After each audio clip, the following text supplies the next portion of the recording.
जय श्री राधे कृष्ण। प्रिय मित्रों, आज की यह चर्चा साधारण नहीं है। यह उस परम सत्य के बारे में है जिसे हम सब जानते हैं, लेकिन जिससे हम प्रायः भयभीत रहते हैं, मृत्यु। भगवान श्री कृष्ण गीता में कहते हैं कि जैसे मनुष्य पुराने वस्त्रों को त्याग कर नए वस्त्र धारण करता है, वैसे ही यह आत्मा इस नश्वर शरीर को छोड़कर नए सफर पर निकल जाती है। आज हम उन क्षणों की गहराई में उतरेंगे जो मृत्यु के तुरंत बाद शुरू होते हैं। क्या वाकई आत्मा अपने घर लौटती है? क्या वह हमें देखती है? गरुड़ पुराण और कठोपनिषद जैसे शास्त्र इस बारे में क्या संकेत देते हैं? आइए इस यात्रा को भक्ति और श्रद्धा के साथ शुरू करें। आत्मा का स्वरूप और शरीर का त्याग। हिंदू दर्शन में आत्मा को अजर अमर माना गया है। गीता का श्लोक स्पष्ट करता है कि आत्मा न कभी जन्म लेती है और न कभी मरती है। जब शरीर थक जाता है या उसका प्रारब्ध समाप्त हो जाता है तो प्राण वायु शरीर से बाहर निकलने लगती है। मृत्यु के समय सूक्ष्म शरीर स्थूल शरीर से अलग होने लगता है। यह एक अत्यंत सूक्ष्म ऊर्जा है जिसमें हमारी भावनाएं, यादें और संस्कार समाहित होते हैं। जब प्राण निकलते हैं तो आत्मा को तुरंत ये समझ नहीं आता कि उसका भौतिक अस्तित्व समाप्त हो गया है। वो अपने ही निर्जीव शरीर को देखकर भ्रमित होती है और वापस उसमें प्रवेश करने का प्रयास करती है, लेकिन प्राकृतिक नियमों के कारण वो ऐसा नहीं कर पाती। मोह का बंधन और घर की ओर वापसी। मृत्यु के बाद के शुरुआती समय को आत्मा के लिए स्मृति और मोह का काल कहा जाता है। वह देखती है कि उसके प्रियजन विलाप कर रहे हैं। वह उन्हें छूने की कोशिश करती है, उनसे बात करने का प्रयास करती है, लेकिन कोई उसे सुन या महसूस नहीं कर पाता। आत्मा के लौटने के पीछे मुख्य कारण वासना और मोह होता है। जिस घर को उसने सालों तक संवारा, जिन बच्चों को स्नेह दिया, उन सबसे उसका जुड़ाव इतनी जल्दी नहीं टूटता। आत्मा अपने घर के कोने कोने को देखती है और यह समझने का प्रयास करती है कि उसके जाने के बाद दुनिया कितनी बदल गई है। वह परिजनों के भावों को पुरती है कि कौन वास्तव में दुखी है और कौन भविष्य की योजनाओं में व्यस्त है। गरुड़ पुराण की व्याख्या और अग्नि संस्कार का प्रभाव। गरुड़ पुराण में उल्लेख है कि मृत्यु के तुरंत बाद यम के दूत आत्मा को मार्ग दिखाने आते हैं, लेकिन यह प्रक्रिया तुरंत उसे परलोक नहीं ले जाती। पहले कुछ समय तक आत्मा को अपनी पूर्व स्मृतियों को देखने की अनुमति होती है। जब शरीर को अग्नि को सौंपा जाता है तो आत्मा को एक बड़ा झटका लगता है। जैसे ही स्थूल शरीर भस्म होता है, आत्मा को आभास हो जाता है कि अब लौटने का कोई रास्ता नहीं बचा।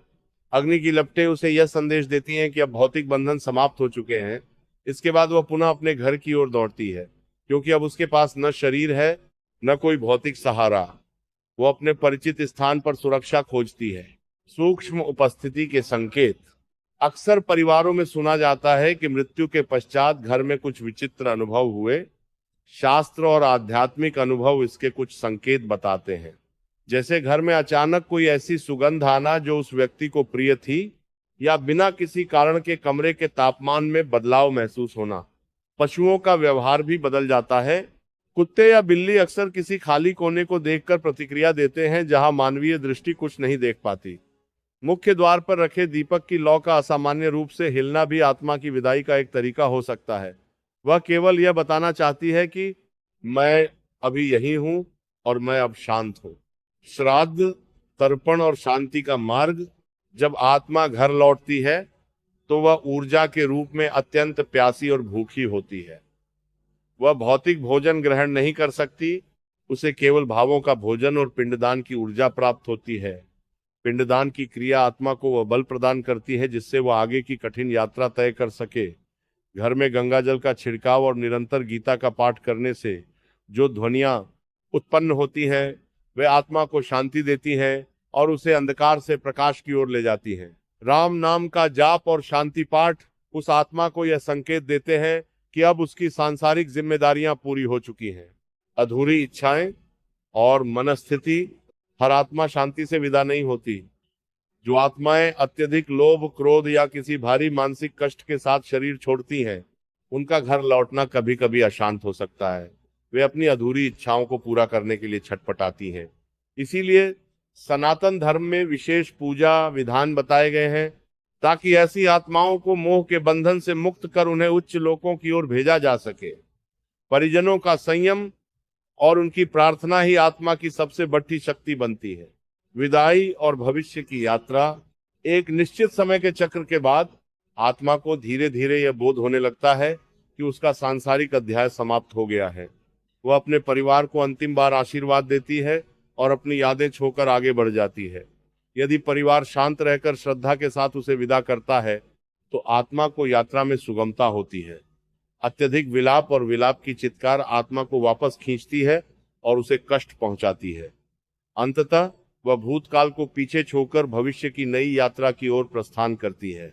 निष्कर्ष मित्रों, मृत्यु अंत नहीं है, बल्कि एक महान परिवर्तन है। आत्मा का घर लौटना हमें याद दिलाता है कि हमारे कर्म और हमारे प्रेम के संबंध कितने गहरे हैं। हमें चाहिए कि हम अपने पूर्वजों और दिवंगत प्रियजनों के लिए केवल आंसू न बहाएं, बल्कि उनके लिए प्रार्थना और सेवा कार्य करें। भगवान श्री कृष्ण से प्रार्थना है कि वे हर आत्मा को अपने चरणों में स्थान दें और उन्हें परम शांति प्रदान करें। यदि यह आध्यात्मिक विमर्श आपको प्रेरणादायक लगा हो तो लाइक, कमेंट, शेयर कर